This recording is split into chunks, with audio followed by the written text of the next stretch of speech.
What's going on, everybody? Welcome to the channel. This is your boy Yarn Craig. I know I've stepped away for a minute, but I had a few things I had to take care of. But I'm coming back with a vengeance to cover this WNBA season as the season gets ready to close out. And I want to touch on one of the more hot topics. I know it's kind of past, but I got to speak on it because I'm pretty passionate about this player that I'm about to talk about right now. But before I get to it, guys, go ahead, click that like and subscribe button. So, this video is kind of bittersweet for me because I personally like Liz Cambage as a player, and I honestly like her passion that she shows while she's on the court, and she seems to have a legitimate, like, just a great kind of zeal for life.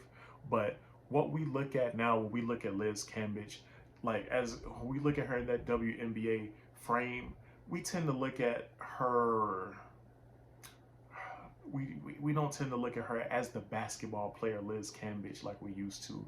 It's more about the personnel stuff on the outside, unfortunately.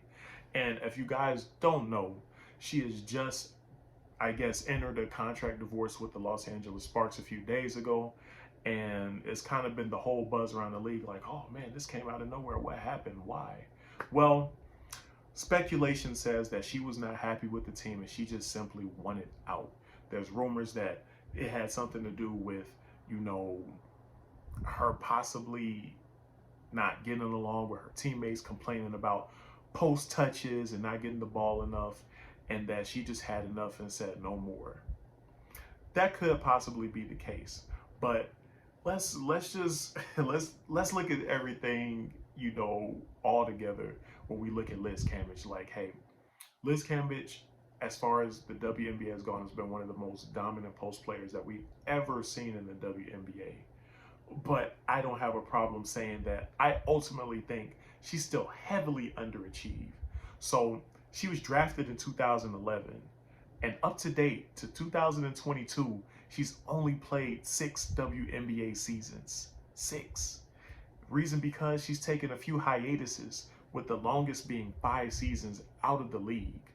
So it kind of bothers me to say that, hey, this is a player that we probably should have been talking about in the same realm as like a Sylvia Fowles or Lisa Leslie when we talk about the greatest WNBA centers of all time. She's probably going to come up in conversation because when we look at her numbers, she averaged 15.8 points per game, 7.8 rebounds, was it 1.6 blocks, and 53% shooting from the field for her career.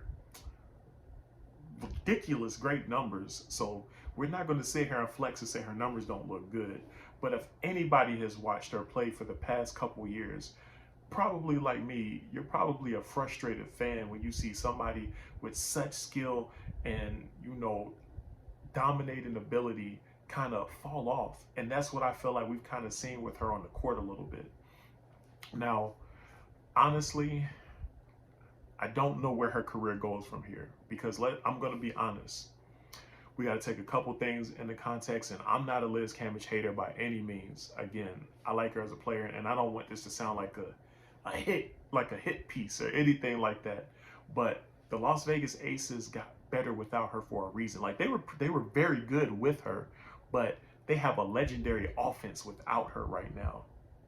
And then the Los Angeles Sparks, to be honest, she was kind of coming into a similar situation where they have a power forward that, just like in Las Vegas where they had Aja Wilson, they got Naneka over here in LA that can do the thing. She's the star. But Liz is such a commanding presence. Whenever she's on the court, you're going to feel her presence. But let's keep it a buck. She can't keep up. She can't keep up. Like, defensively, she's a liability at this point in her career. And it often makes her borderline unplayable at times. For just as much as she can give you in the post on offense, just as much as she can give you, she kind of gives it up on the other end because I don't know if it's just not her just being fully in shape. I know she had COVID a couple times over the past couple years, and that, I just remember hearing a lot of commentary about, oh, she's working herself back into shape, working herself back into shape. But she's been working herself back into shape for a couple years. When other teams are getting back, she's still on the other side of the court.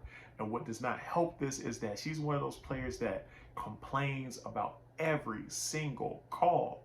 And I'm just like, Liz, come on, you're 6'8". You're going to get hit. You're 30 years old. You know what the deal is. I understand you got to fight for it sometimes. You do got to fight for the call sometimes, but you're 30. You know what's coming.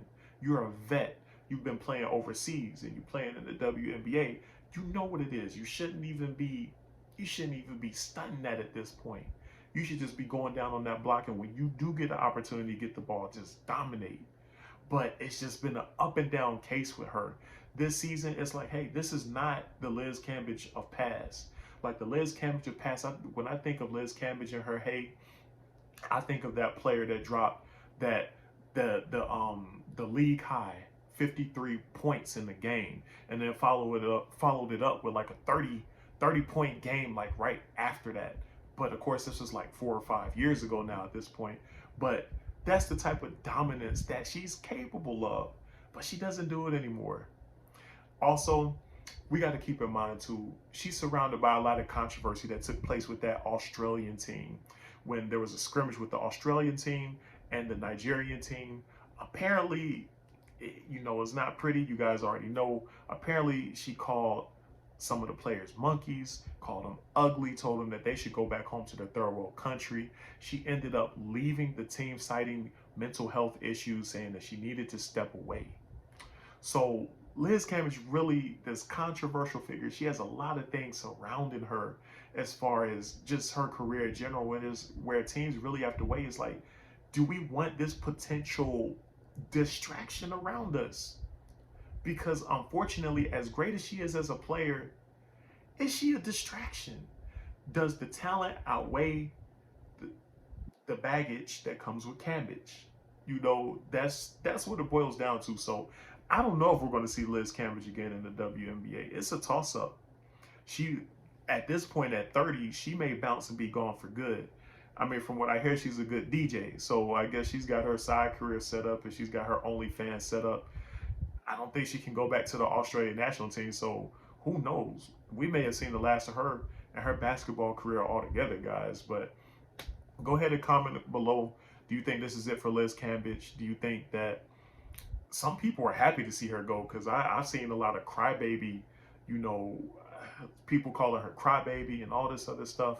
But I think she's a talented basketball player. I like seeing her on the court. Like, yes, she does have her shortcomings, especially at this stage of her career, but she's still one of the more effective players when she's actually on her game. Anyway, go ahead, like, comment, and subscribe, guys. Peace.